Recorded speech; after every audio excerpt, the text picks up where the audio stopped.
Bienvenue au podcast Leadership au quotidien, qui est une série d'exploration de plusieurs univers du leadership. Alors ici, l'objectif, il est vraiment simple, c'est de présenter différentes manières d'exprimer son leadership en affaires. Comment est-ce qu'on le vit, comment est-ce qu'on le fait ressentir. Et aussi, on veut démystifier ce mot-là, le mot leadership, qui est si lourd de sens, puis qui sème la confusion et qui met une pression pas possible à la plupart d'entre nous, parce que soit on veut prouver notre leadership, ou soit on ne veut pas porter cette étiquette-là, ou pire encore, on pense à tort qu'on n'en a pas. Alors, merci d'être avec nous aujourd'hui. Je suis Stéphanie Gagnon, ta stratège en gestion d'équipe et en leadership et aussi l'animatrice de ton podcast. Dans cette série exclusive, on part à la rencontre de femmes et d'hommes qui influencent leur milieu en vrais leaders inspirants et attractifs, sans forcément porter l'étiquette officielle de leader international comme on voit chez certaines célébrités. Alors, à travers le quotidien professionnel de nos invités, leurs décisions, les relations qu'ils entretiennent avec leurs clients, avec les collaborateurs, et aussi les choix qu'ils font quand il n'y a personne qui les regarde, en fait, on découvre ce que le leadership veut vraiment dire. Aujourd'hui, je vous présente Amélie Colin-Chénard. Donc, bonjour Amélie. Bonjour Stéphanie. Et pour la présentation officielle, en fait, toi, Amélie, tu es thérapeute en relation d'aide certifiée et aussi membre Mara Ritma et tu te spécialises dans l'accompagnement du deuil sous toutes ses formes. On va en parler aussi parce que toi, tu dis que le deuil, c'est pas juste une seule couleur. Il y a plusieurs, c'est fait un éventail. Que ce soit la perte, la séparation, la transformation, chaque vécu est vraiment unique, puis parfois même invisible, souvent incompris. Alors, on va en parler tantôt. C'est quelque chose qu'on va aborder. Et puis toi, tu offres un espace pour vraiment ralentir, pour comprendre, pour traverser ce qui est là, sans pression, puis au rythme des gens. Alors, merci beaucoup, Amélie, d'avoir accepté mon invitation. Et Merci parce que Stéphanie. ici, ça fait plaisir. Donc, parce que ici, on redéfinit le leadership, ou plutôt, on aligne le leadership de notre imaginaire au leadership de la vraie vie. C'est quoi pour toi, Amélie, le leadership? Comment ça se représente? Pour moi, le leadership, c'est vraiment quelque chose qu'on a d'inné en soi, car je pense que pousser le leadership, ça fait quelqu'un de, comment je pourrais dire ça, qui a une moins bonne synergie avec son équipe ou avec les gens. C'est vraiment quelque chose d'inné, parce que moi, ben, je faisais, à l'époque que j'étais salariée, je faisais des choix, tout ça, puis il y avait beaucoup de gens qui me disaient que je les inspirais. Mais moi, je fais comme c'est totalement normal. Mais le leadership, c'est aussi, selon moi aussi, c'est aussi d'emmener des idées. Et être aussi en mesure de dire, ben finalement, je me suis trompée. D'être assez humble pour de dire à des collègues, à des amis, enfants, peu importe, à notre entourage, de dire, hey, je me suis trompée pour telle chose. C'est aussi ça, être humble. Et Hmm. être leadership absolument là-dedans. Donc, le leadership, c'est vraiment de l'avoir en soi, de faire des choix et de contribuer silencieusement parce que c'est très silencieux, je trouve, le leadership quand on l'a en soi. Donc, c'est vraiment de l'emmener puis que les gens gravitent autour de nous de façon quasiment de façon magnétique et de les influencer de cette façon-là. Et j'aime vraiment, mais vraiment beaucoup ce que tu dis. Ça résonne énormément. J'ai noté plein de petites choses. Tu sais, quand tu dis que c'est inné, mais tellement. En fait, c'est que le leadership, à mon avis, tout le monde en a, mais c'est pas tout le monde qui a le même style de leadership. Donc, on a un certain style de leadership qu'on déploie. Puis des fois, en se comparant, on se dit, moi, je voudrais avoir ce type-là de leadership. Puis là, ben, on essaie de sortir de ce qui est inné en nous puis de ressembler à quelqu'un d'autre. Puis là, quand tu parlais, tu sais, d'un peu de je comprends la cohésion, ben, tu sais, à un moment donné, il y a un désalignement qui fait que les gens, ils ne croient plus, ils veulent plus nous suivre. Mais quand on reste aligné à notre style pur, naturel, ben, en fait, les gens, on les inspire parce qu'on est cohérent, on est vrai. Puis, tu parlais de contribuer, tu sais, de collaborer. C'est tellement ça. Le leadership aussi, c'est qu'on arrive à amener les gens, à les inspirer et on contribue pas juste à un projet, à la vie de chacun. On apporte quelque chose de plus, de meilleur dans la vie de chacun. Donc, c'est vraiment bien, tout ça dans l'ouverture, l'humilité. Donc, toi, tu dirais que tu as décidé de laisser quelle trace dans la vie des gens? C'est quoi le leadership, toi, que tu voulais? faire expérimenter autour de toi? Bonne question, Stéphanie. En fait, quand j'étais salariée, pour moi, c'était dès qu'il y avait une personne qui avait un blues, qui était plus, que ressentais qui était moins de bonne humeur, j'allais les voir puis je leur donnais du soleil dans leur vie. Fait que c'est une forme de leadership, mais moi, c'est vraiment plus dans mes actions, dans mes gestes, la trace que je veux laisser. Je pourrais pas te le dire, mais je pense que le petit côté soleil de faire, pas nécessairement faire rire les gens, mais juste leur redonner le sourire puis d'être là pour les écouter, les entendre, sans nécessairement donner de solution, parce que des fois, on a juste besoin d'être écouté, d'être entendu. Ah oui, ah oui. Puis c'est quoi les valeurs qui te guident, toi, quand tu as des décisions à prendre ou quand tu veux intervenir dans une situation? T'es guidé par quoi? Par quelle valeur? Ben, de un, le respect. Beaucoup, je pense que c'est une valeur de base. Mm. Le respect, l'écoute, l'empathie, c'est très, très important d'être empathique dans mon travail. Et c'est pas mal ces trois valeurs-là que je te dirais que c'est vraiment important dans la vie de tous les jours, d'être empathique, d'être à l'écoute, puis d'avoir du respect. Euh, Mm. c'est ce que je pourrais te dire, Stéphanie, présentement, mais vraiment, pas simplement de dire je comprends à la personne, c'est de dire OK, tu vis telle affaire, telle émotion, c'est telle émotion que tu vis présentement, OK. Tu sais, mais vraiment reformuler également ce que la personne dit, parce que des fois, mettre des mots sur des mots MAUX, c'est très difficile, ou sur les émotions, parce qu'il y a bien des gens qui ont qui ont encore la difficulté, puis peu importe l'âge, de dire ce qu'ils ressentent à l'intérieur les émotions, c'est très, très tabou, c'est une zone très grise. Oui. Oui, puis tu amènes l'empathie au sens pur de sa définition. Pas juste de dire je suis sympathique, je suis empathique, je suis à l'écoute. Non. L'empathie, la définition véritable, c'est de reconnaître l'émotion chez l'autre et d'aider l'autre à sortir à mieux vivre dans sa situation par rapport aux émotions qu'il vit. Donc, tu sais, c'est vraiment une belle approche de pouvoir avoir cette empathie-là au sens de la définition qu'on peut connaître un peu plus au niveau thérapie, là. Donc, c'est vraiment super. Et parfois, en fait, il y a une question que je demande à chacun des invités qui est l'ancrage, le mantra, la phrase phare. Toi, tu dirais que c'est quoi ta phrase phare qui te guide au quotidien dans ta façon de diriger, d'influencer?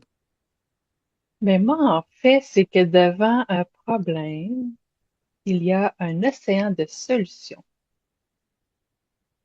Puis, Hmm. chaque personne, par exemple, il peut y avoir 10 personnes avec le même problème, mais l'océan a des solutions différentes pour chacun et chacune d'entre elles. Oui, en fait, ça, c'est beaucoup une base dans le coaching, hein, dans les formations de coaching qu'on reçoit, c'est que plus on a de solutions, mieux c'est. Puis j'aime vraiment ça parce que souvent, devant une situation problématique, une situation critique, une urgence, on pense qu'il y a une seule solution qu'on peut mettre en place. Puis là, on est comme à se dire, ben là, c'est un choix, pas de choix. Attends, il y a peut-être d'autres choses. Il y a peut-être d'autres, tu sais, c'est en explorant, puis des fois en étant, justement, en étant accompagné, que là, on peut arriver à trouver d'autres solutions. Donc, toi, déjà, de cette prémisse-là qui est comme, OK, attends, là, il y a plusieurs façons de trouver, plusieurs solutions possibles, explorons. Puis ça m'amène à te demander, je me doute un peu avec ce que tu viens de me dire, qu'est-ce qui a fait que tu as décidé de démarrer ton entreprise, de pouvoir faire le service que tu offres aujourd'hui? Donc, c'est quoi l'histoire derrière ton engagement de création d'entreprise? Mais moi, en fait, j'étais dans le système de la santé publique et en fait, j'étais un peu tannée de voir les clients à la chaîne et sans prendre le temps de prendre le temps avec eux. Donc, pour moi, c'est important de prendre le temps qu'il faut avec chaque personne parce que chaque personne est humain, chaque personne ont leur histoire également. Et étant donné que dans la dernière année, je travaillais avec les personnes âgées, les personnes âgées ont besoin de parler longtemps avec quelqu'un. Puis souvent, ce qui arrivait, c'est que vers la fin de la rencontre, Mais là, il commençait plus à parler, mais c'est aussi de créer un lien thérapeutique rapide, souvent dans le système de la santé. C'est une chose qui était difficile parce que Mhm. souvent, les personnes, euh, comment je peux dire ça, les intervenants étaient, ben les personnes, peu importe âgées, peu importe les clients, étaient imposés l'intervenant qu'il y avait. Il n'y avait pas le choix. Et moi, je trouve ça important que chaque personne ait le choix de leur intervenant, intervenante, travailleur social, thérapeute, peu importe. Et pour moi, c'est important de prendre le temps de démystifier ce que les personnes vivent. Parce que Mhm. ce qui arrive maintenant, c'est que la vie va tellement, mais tellement vite qu'on ne prend plus le temps de se déposer simplement pour respirer ou faire quelque chose qu'on a besoin. Mais des fois, entre le métro, dodo, boulot, c'est très difficile de dire, ben, y a-t-il quelque chose que ça va mal? Puis après ça, on prend des vacances, puis souvent tout pète. Excuse-moi l'expression, Ouais. mais tout pète. Puis là, ben, on prend plus le temps. Fait que là, puis dans le système de la santé, il faut que ça soit faut rentrer dans une case pour pouvoir avoir des services. Donc, moi, je voulais prendre le temps avec mes clients. C'était vraiment important. Et j'ai, à part mes notes que j'ai obligé par mon ordre de prendre, mais j'ai pas de paperasse autre administrative que Ouais. ça. Tu peux te concentrer sur la personne qui est avec toi, qui a besoin de service, et puis toi, tu voulais pouvoir avoir un accompagnement, dans le fond, plus spécialisé, plus personnalisé, euh, Mhm. dans la démarche quand même, avec une structure, avec un cadre qui rend la profession, avec les exigences de la profession quand même. Et tu dirais que les gens qui viennent vers toi, parce que tu sais, toi, tu abordes le deuil comme au sens large. Oui. Tu sais, tu me parlais même, on a jasé un peu avant de commencer l'enregistrement. Le deuil, c'est pas juste je perds quelqu'un. Fait que les gens qui sont en Non. affaires, qui nous écoutent aujourd'hui, qui disent, ouais, mais là, le deuil, moi, j'ai pas perdu quelqu'un. Il y en a qui ont perdu des êtres chers, mais il y en a qui ont perdu des subventions, des projets, des partenaires, des partenariats. Il y en a que c'est des amis d'affaires, c'est du réseautage qui a mal viré. C'est des projets un produit qui ont voulu mettre sur le marché, un service qu'ils ont voulu mettre sur le marché, que ça l'a pas capté l'attention, puis ils y croyaient, puis ils ont investi, puis ils ont mis beaucoup d'argent là-dedans. Puis là, ça marche pas. Il faut qu'ils fassent le deuil de dire, il faut que j'annule l'idée, le projet est annulé. Donc ça vient avec des émotions aussi. Puis des fois, on a Oui. tendance à les diminuer. On a tendance à dire, ben là, regarde, il n'y a pas personne qui est mort, là, on va en revenir. Mais il y a encore quelque chose. Donc, les gens qui viennent vers toi, ça se ressent comment? Donc, un deuil, c'est un deuil, peu importe quand on a une perte de quelqu'un ou de quelque chose ou d'une situation, on vit quelque chose. C'est quoi est-ce que les gens vivent qu'on peut dire, OK, c'est un deuil, ça? Ben, le deuil, comme tu disais, Stéphanie, c'est très, très, très large. Le deuil, pour moi, c'est un éventail de couleurs. Et on a parlé un petit peu avant, mais le deuil, c'est aussi simple que, par exemple, se coucher à 3 heures du matin quand on a 20 ans, dormir 3 heures, puis se relever, puis aller travailler, puis aller ressortir clubber, tu sais. Mais versus 40 ans, c'est un deuil, mettons, de se coucher à 3 heures du matin, se lever à 6 heures, puis aller travailler. On n'a plus la même énergie. Fait que chaque personne vit des deuils différemment. Des fois, il y a des deuils qui se vit à retardement. Moi, j'ai eu une cliente que ça a pris après 1 an, elle a réalisé que son père était décédé. Euh, puis Elle chaque le deuil, savait, mais le temps que ça s'imprègne dans elle, puis qu'elle comprenne, puis qu'elle l'assimile, ça a pris un an avant que ça se formalise dans son être. oui, puis et en plus, ben, je veux dire, malheureusement, c'est que ses collègues de travail disent, ben là, ça fait 1 an, reviens-en. Non, non, ça peut prendre des années à vivre un deuil. Ça dépend aussi comment on l'extériorise.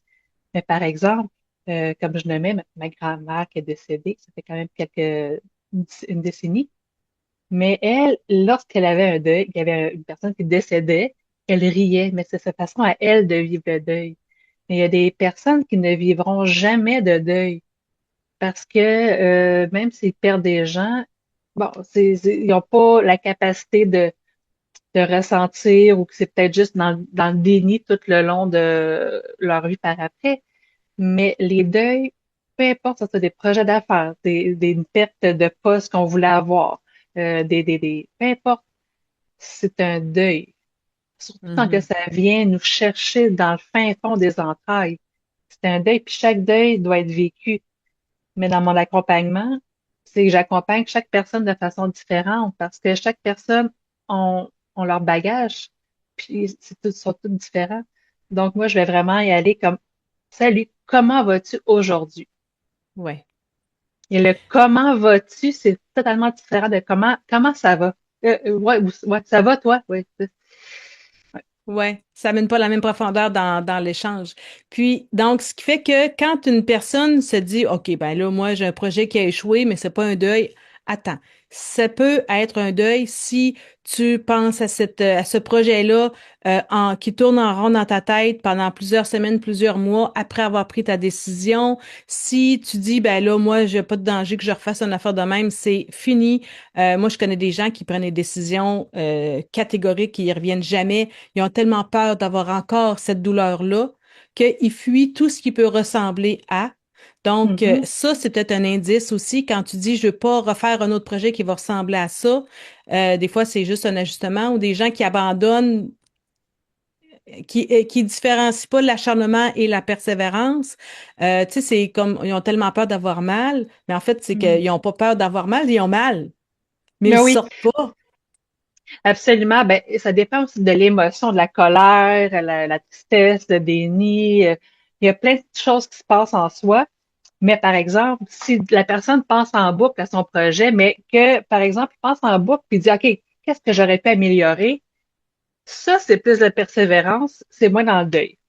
Mais par contre, je peux quand même les accompagner puis qu'il y ait des bonnes bases également, mais pas sur leur projet, par exemple, que mettons, je serais pas qualifiée, là. Mais les deuils, c'est vraiment le ressenti à l'intérieur, la rancune, du ressentiment, tout ce qui est émotion négative. Mais c'est vraiment, tu sais, on abandonne le projet. Ben là, mettons, ça dépend là. Tu sais, si on banalise notre projet également, par exemple, finalement, mon projet, c'est de la chenoute. Puis, tu sais, puis après ça, il se dénigre dans son projet Mhm. parce qu'il a mal travaillé. Ça aussi, je peux les accompagner. Ben non. Dis-moi tes points positifs. C'est quoi tes valeurs? C'est quoi t'es qui, Ouais. toi? Tu sais, ouais, ben, je suis une personne bordélique. Attends un peu, là. T'as d'autres petits points de valeur. Ça, c'est pas une belle affaire. T'es qui?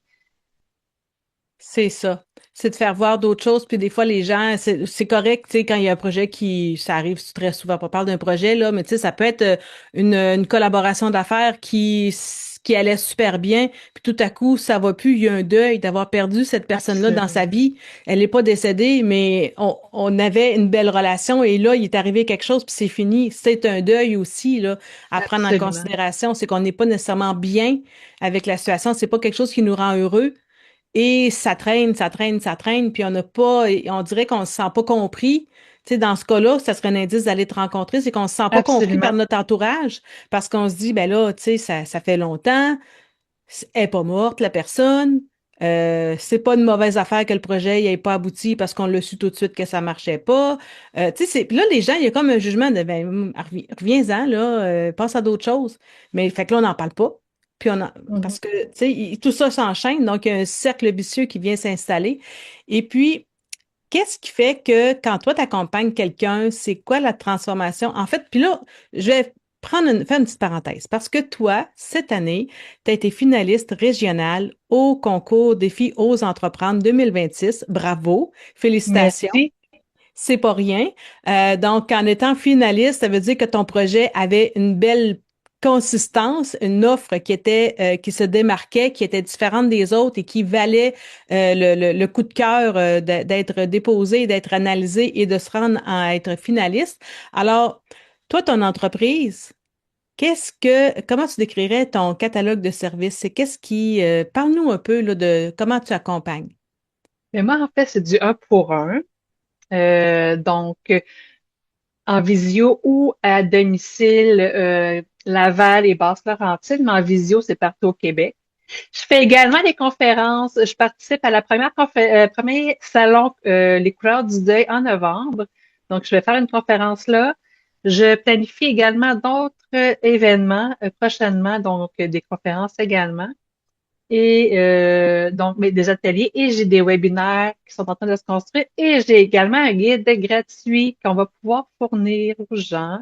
Et je prépare Oui. également une retraite à l'automne en Abitibi dans un coin boisé. Mais oui, mes accompagnements, c'est du un pour un majoritairement.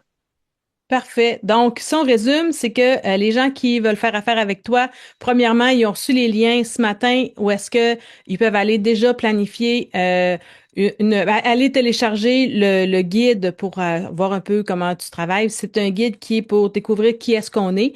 Donc, c'est gratuit et ça aide à évoluer dans sa philosophie et puis un peu à te connaître à travers cet outil-là. Et sinon, ben, il y a d'autres opportunités que les gens peuvent voir un peu ton agenda, comment est-ce que, où est-ce que tu te déplaces, de participer à la retraite que tu organises à l'automne en Abitibi. Et aussi, il y a ça m'échappe, oui, on peut prendre rendez-vous directement avec toi pour pouvoir avoir une première rencontre. D'ailleurs, la première rencontre, pour les gens qui sont ici jusqu'au 15 mai, tu offres un 15% de rabais à toutes les personnes qui prennent rendez-vous avec toi pour la première séance. Donc, c'est très gentil. Merci beaucoup. Ça fait beaucoup de cadeaux. L'outil PDF qu'on peut aller chercher pour apprendre un peu plus qui on est et aussi un escompte sur la première rencontre avec toi. Donc, c'est très bien. Et à travers tous les liens, vous allez pouvoir continuer de découvrir Amélie. Et aussi, tu as un blog où est-ce que les gens peuvent te découvrir, apprendre à te connaître davantage.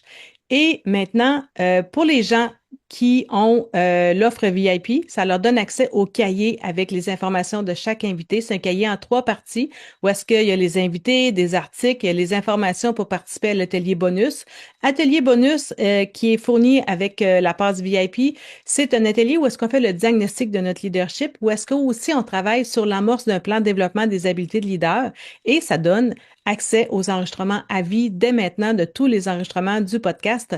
Donc, c'est vraiment, il n'est pas trop tard pour se procurer notre passe VIP parce que on peut encore en profiter. L'atelier n'a pas eu lieu encore, ça va être en début mai. Donc, c'est vraiment une belle opportunité à saisir. Seulement 27 $ pour la passe VIP. Et j'aimerais, Amélie, te laisser le mot de la fin. Oh, le leadership, pour moi, comme je disais au début, c'est vraiment inné. On l'a ou on l'a pas. Puis chaque personne, je crois qu'il y a un petit leadership inné, mais faut pas pousser sur le leadership dans le sens, faut pas inciter les gens à faire des choses qu'ils ne veulent pas, puis comprendre, puis aller vraiment dans leur vibe à eux. Hmm. Merci beaucoup. Merci beaucoup. C'est très intéressant. Une très belle discussion qu'on a eue ensemble. Alors, je vous remercie beaucoup tout le monde d'avoir été à l'écoute et je vous dis à demain avec notre prochaine invité. Au revoir.